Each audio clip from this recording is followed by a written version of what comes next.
जिसको नहीं समझ में आया वो लोग 5 नंबर क्वेश्चन देखें, ठीक है। 5 नंबर क्वेश्चन क्या है, जिसको 5 नंबर क्वेश्चन नहीं समझ में आया वो 5 नंबर क्वेश्चन देखेंगे।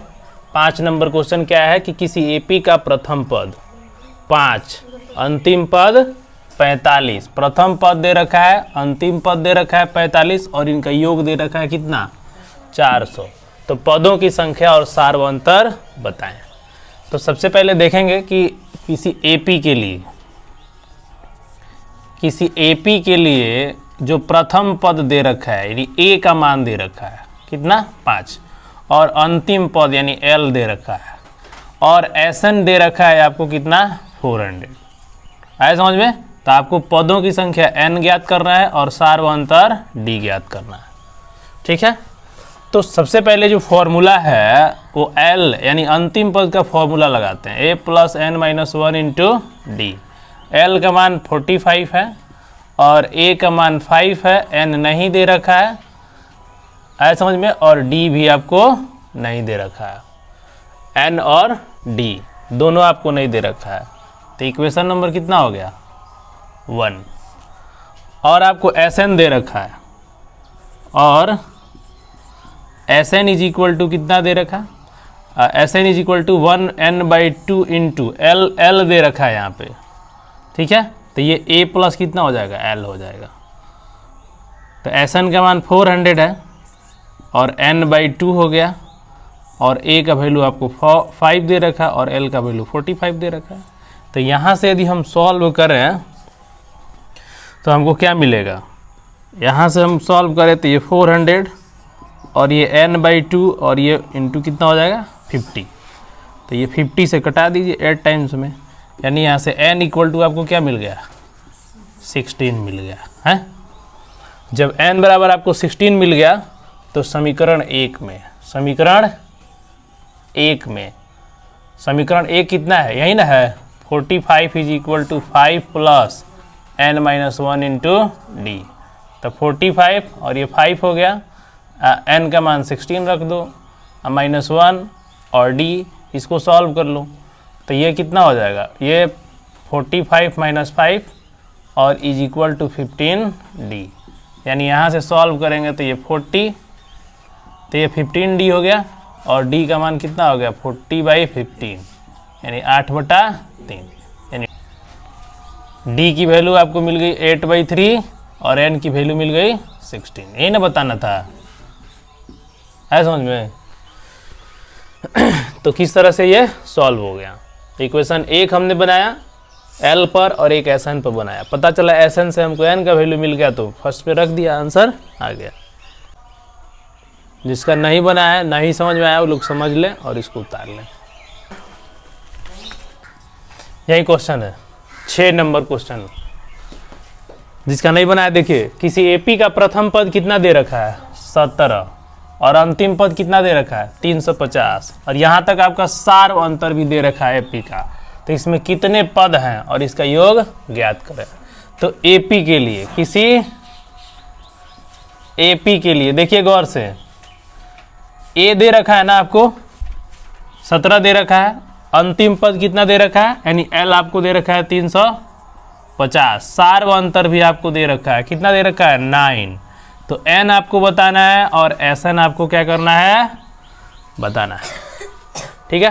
तो चूंकि हम जानते हैं कि L इज इक्वल टू, देखिए ये L आई 17 आई 9 दे रखा है कि नहीं दे रखा है, तो यानी इसका मतलब ये तीनों जो है किस फॉर्मूला में आ जाएगा, L is equal to A plus n-1 into D. तो L का मान आपको 350 दे रखा है और A का मान आपको 17 दे रखा है n-1 और d का मान आपको दे रखा है 9। इसी को आप सॉल्व कर दीजिए, 350 माइनस 17 और ये n-1 इंटू 9, ये घटाइएगा तो ये आ जाएगा आपको 333। 300 कितना आ जाएगा? 33। ठीक है, और ये हो जाएगा n-1 इंटू 9। ये देखिए 9 से कट जाएगा, कितनी बार में कटेगा? 9 3 जा 27, 9 3 जा 27 और 9 7 जा 63, यानी n-1 इक्वल टू कितना आ गया? 37, यानी n इक्वल टू आ गया 38। ये आ गया, इसलिए n इक्वल टू क्या आ गया? 38। तो जब n का मान आपको मिल ही गया तो ये क्या हो गया? पदों की संख्या। क्या हो गया? ये पदों की संख्या हो गया। तो अब आपको निकालना क्या है? अब आपको निकालना है Sn। क्या करना है? Sn निकालना है। Sn इक्वल टू होता है n/2 into a plus L. है समझ में? n का मान आपको कितना दे रखा है? 38/2 और a आपको दे ही रखा है और l भी आपको दे ही रखा है। सॉल्व कर दीजिए, 38/2 और इसको जोड़िएगा ना तो ये आ जाएगा 67। कितना आ जाएगा? 367। 19 दूना 38, मल्टीप्लाई कर दीजिए। 367 में 19 है, कितना आ रहा है? 6973। तो आपको n का भी मान मिल गया और आपको Sn का भी मान कितना मिल गया? 6973। ऐसा समझ में? तो Sn कहने का मतलब क्या हुआ? S38 यानी 38 पदों का योग आपको मिल गया। हो गया आंसर। ऐसा समझ में? तो 6 नंबर क्वेश्चन डन। प्रथम पद 51 पदों का योग ज्ञात कीजिए। उस एपी का प्रथम पद 149। बैठो। इस प्रश्न में देखिए क्या है, क्वेश्चन नंबर 7। जिसका नहीं बना है वो लोग देखें, ठीक है। क्वेश्चन नंबर 7 क्या है कि उस एपी का प्रथम 22 पदों का योग ज्ञात करना है। प्रथम 22 पदों का योग, तो n का मान कितना दे दिया? 22, यानी n बराबर 22 दे दिया और आपको S22 यहाँ पर क्या करना है? ज्ञात करना है। कब ज्ञात करना है और क्या कर रहा है? और इसमें दे रखा है d का भी वैल्यू दे रखा है। d क्या है? सार्वंतर है ना, तो सार्वंतर का वैल्यू आपको दे रखा है 7 दे रखा है। और कह रहा है कि 22वां पद 149 है, तो 22वां पद कहने का मतलब A22 आपको दे रखा है कितना? 149। तो आपको S22 क्या करना है? ज्ञात करना है। ठीक है, तो आप क्या करेंगे? चूंकि हम जानते हैं an बराबर क्या फॉर्मूला होता है? a plus n-1 into D होता है। ठीक है, तो A22 इज इक्वल टू कितना हो जाएगा? a प्लस 22 माइनस 1 इंटू कितना हो गया? d हो गया। अब यहाँ से A22 भी दे रखा है और आपको a नहीं दे रखा है, ये 21 और d का मान आपको 7 दे रखा है। तो 149 इज इक्वल टू a 147 हो जाएगा। यानी a का मान जो हो गया आपका 149 माइनस 147 यानी कितना हो गया? तो यानी आपको प्रथम पद यहाँ से मिल गया। ये कौन सा पद है? प्रथम पद आ गया। है समझ में? चलिए, अब आपको प्रथम पद जब मिल गया तो आपको ज्ञात कर लेना है क्या? S22। तो चूंकि आप Sn का फॉर्मूला क्या जानते हैं? Sn का फॉर्मूला आप जानते हैं, a दे रखा है, तो Sn का फॉर्मूला आपको L भी दे रखा है। देखिए, तो n/2 इंटू क्या लगाएंगे? a प्लस L लगा देंगे। तो n का मान हमको ऑलरेडी मालूम है 22/2 और a का मान मिल ही गया हमारा कितना? 2 और L का मान तो ऑलरेडी है, यानी इसका मतलब ये कितना हो जाएगा? 11। तो 11 और ये कितना हो जाएगा? 151। कितना आ रहा है आंसर? मल्टीप्लाई करने पे कितना आ रहा है? हाँ, 1661, यानी 1661 हमारा आंसर आ जाएगा। यानी S22 का वैल्यू कितना आ गया? 1661। नोट कर लीजिए। ये हो गया क्वेश्चन नंबर 7।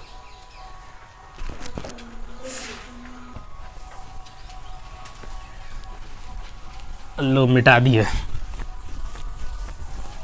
चलो अब बोलो क्वेश्चन नंबर 8। बोलो जी क्रिश कुमार, लिख लिए हो? क्वेश्चन नंबर 8 पढ़िए। क्वेश्चन नंबर 8 है, उस एपी का प्रथम 51 पदों का आपको योग ज्ञात करना है। कितने पदों का?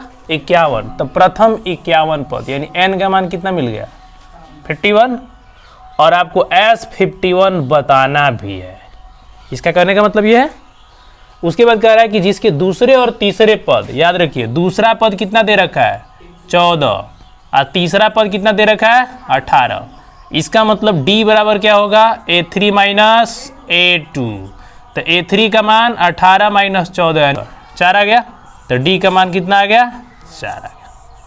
तो जब D का मान 4 आ गया तो प्रथम पद के लिए, किस पद के लिए? प्रथम पद A बराबर, प्रथम पद A बराबर कितना हो जाएगा? A बराबर A2 में से D को माइनस कर देंगे।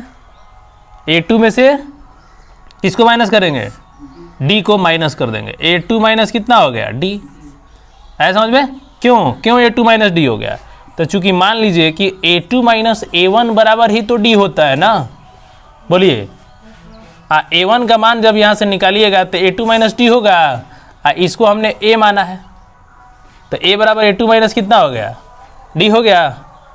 तो A2 का मान बता दीजिए जरा। 14। आप 14 में से 4 माइनस कर दीजिए, कितना आ गया?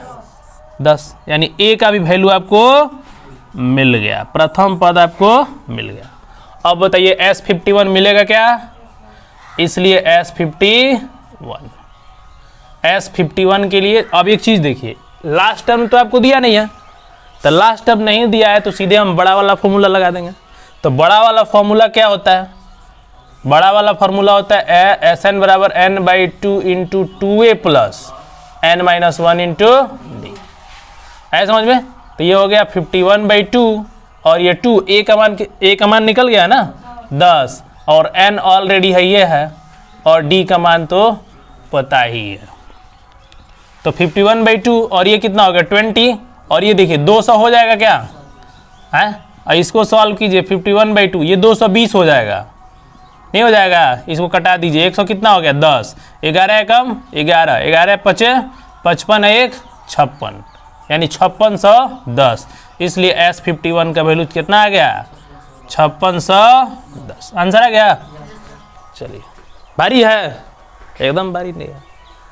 मैथ का मतलब दिमाग नहीं लगाइएगा तो फिर आप मैथ ही कहाँ पढ़ रहे हैं, है ना? मैथ कहने का मतलब दिमाग यूज करना है, समझ में? मैथमेटिक्स पढ़ने वालों का दिमाग बहुत तेज होता है ना? लेकिन उस तरीके से दिमाग लगाइएगा तब उसको पढ़िए, समझिए किधर से किधर हमको किधर निकाल के किधर जो है पुट करना है ना? क्या 3 का? अच्छा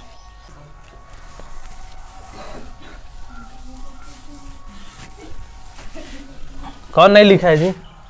सबको लिख लिया है? चलो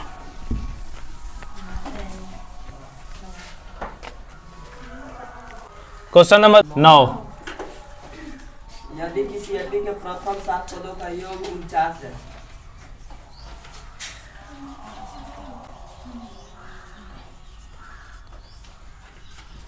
सात पदों का योग 49 है। और आगे बोलिए। और प्रथम 17 पदों का योग 200 पदों का योग। चल देखो क्वेश्चन को पढ़िए, क्वेश्चन में क्या क्या दिया है। आपको लगेगा कि यार तो बहुत आसान है। देखिए यदि किसी एपी के प्रथम 7 पदों का, ध्यान से देखिए क्या 7 पदों का क्या योग, यानी बोलिए S7 लिख सकते हैं क्या? दूसरा पढ़िए प्रथम 17 पदों का योग यानी S17। बोलो दे रखा है क्या? तो इसके प्रथम n पदों का यानी क्या ज्ञात करना है? Sn है। आपको अब क्या हमको करना पड़ेगा ताकि आंसर आ जाए? तो आपको ये तो चीज क्लियर है। कि Sn का फॉर्मूला लगाइए तो उसमें A और D इंपॉर्टेंट है, किसी भी AP में नहीं दिया है तो मान लीजिए, माना AP का प्रथम पद, क्या प्रथम पद कितना A, और सार्वंतर बोलो, सार्वंतर कितना D, इसलिए S7 बराबर, बता दो जरा, Sn बराबर formula n/2 into 2a plus n-1 into D, है समझ में? तो इसके अनुसार S7 बराबर 7/2 हो जाएगा और 2a प्लस n-1 यानी 7-1 इंटू डी। समझ में आया? बोलो इसके S7 का वैल्यू कितना दिया है? 49। तो 49 इक्वल टू 7/2 और 2a प्लस बोलो 6d हो जाएगा। अब यहाँ गौर से देख लो, 7 दूना 14 बराबर क्या हो गया? 2a प्लस 6d हो गया कि नहीं? इसी इक्वेशन को थोड़ा सा देख लीजिए, दोनों ओर क्या है 2 से भाग लगा देंगे ना, तो इक्वेशन बन जाएगा 7 बराबर a प्लस 3d। बोलो बनेगा क्या? Equation number 1। ए और डी में इक्वेशन बन गया, क्योंकि हमारे पास देखो ए और डी दोनों मान है, तो 2 अननोन हो गया ना, तो 2 अननोन जहां रहता है वहां एक और समीकरण रहेगा, तब जाके ए और डी का मान निकलेगा। आया समझ में? तो इसी प्रकार, किस प्रकार? इसी प्रकार अब s कौन सा? 17। तो 17/2 और 2a प्लस 17-1 इंटू डी। अब इसको जरा आप देखें, S17 का वैल्यू, S17 का वैल्यू देखिए 289 इक्वल टू 17/2, ये देखिए इंटू 2a, ये हो जाएगा आपको 16d। बोलिए हो जाएगा क्या? आई देखो 17 289 नहीं हो गया? तो इसको जब सॉल्व करेंगे तो 17 दूना 34, यानी यहाँ पर लिख रहे हैं 34 is equal to 2a plus बोलो 16d होगा क्या? दोनों तरफ 2 से भाग लगा दो, 17 is equal to a plus कितना हो गया? 8d। बोलो इक्वेशन नंबर 2। कोई दिक्कत यहाँ तक? कोई दिक्कत? अब जो है हमको क्या करना पड़ेगा? तो समीकरण 1 और 2 को हल करने पर, समीकरण 1 और 2 को हल करने पर, समझ में आ गया? तो हल करने पर कहने का मतलब समीकरण 1 कितना है? तो समीकरण 1 आपका हो गया 7 is equal to a plus 3d, 7 is equal to a plus 3d। समीकरण 2 कितना है? 17 is equal to a plus a plus 8d। आप दोनों को माइनस कर दीजिए, तो माइनस करेंगे तो पता चला ये कट गया, ये -10 हो गया, ये -5d हो गया। अब यहाँ से d सॉल्व करने का मतलब क्या हुआ? कितना आ गया? 2, यानी d का वैल्यू क्या मिल गया? 2 मिल गया है। अब d का मान समीकरण 1 में रखने पर ना जी, d का मान समीकरण 1 में रखने पर, तो समीकरण 1 बताइए 7 is equal to a plus 3d, और 7 is equal to a plus 3 गुणे कितना? 2, सही है? तो 3 दूना 6, यानी 7 is equal to a plus कितना आ गया? 6, a प्लस 6, इसलिए a का मान बोलिए 7 - 6 इज इक्वल टू 1 होगा क्या? तो a का मान भी आपको क्या हो गया? मिल गया। बोलो मिल गया क्या? अब आपको क्या ज्ञात करना है? इसलिए Sn क्या ज्ञात करना है? Sn बराबर n/2 into 2a plus n-1 into d। तो Sn is equal to n term में आपको ज्ञात करना है। तो बोलिए 2 इंटू कितना हो गया? 1, a का मान 1 और d का मान 2 आ गया ना, तो n-1 इंटू कितना हो गया? 2 हो गया। अब इसी को आप सॉल्व कर दीजिए, Sn is equal to n/2 हो गया, ऐसा समझ में? और ये कितना हो गया? 2 हो गया। आप प्लस इसको गुणा कर दीजिए, तो 2n माइनस कितना हो गया? 2। ये देखिए ना, खटपट कट गया, कटा कि नहीं कटा? तो Sn बराबर n/2, आई इंटू बच गया 2n, 2 से 2 कट गया। बोलो आंसर क्या आया? n²। इसलिए Sn इक्वल टू क्या आ गया? इसलिए Sn इक्वल टू क्या आ गया? n²। बोलो आया क्या? आ गया। समझ में आ गया? ये थोड़ा सा क्वेश्चन क्या है? बड़ा है। क्वेश्चन बड़ा नहीं है, आंसर बड़ा है। ये समीकरण सॉल्व करना ही बहुत क्या है? बड़ा है। ठीक है, तो इतना तक हम लोग कार्य कर लिए क्या समस्या आए। तीसरा का चौथा, अब हम लोग मैथ नहीं पढ़ेंगे, मैथ कल पढ़ेंगे, अभी कोई सॉल्व नहीं होगा मैथ का सॉल्यूशन, ठीक है। देखिए कुछ भी है मैथ, कुछ भी कोई भी सब्जेक्ट है, जब तक उस पर आप मेहनत नहीं कीजिएगा, उसको नहीं समझिएगा, नहीं एनालाइज कीजिएगा तो समझ में नहीं आएगा। कितना भी फार्मूला देख लीजिए, क्वेश्चन प्रैक्टिस नहीं होगा तो उस फार्मूला का कोई यूज नहीं है।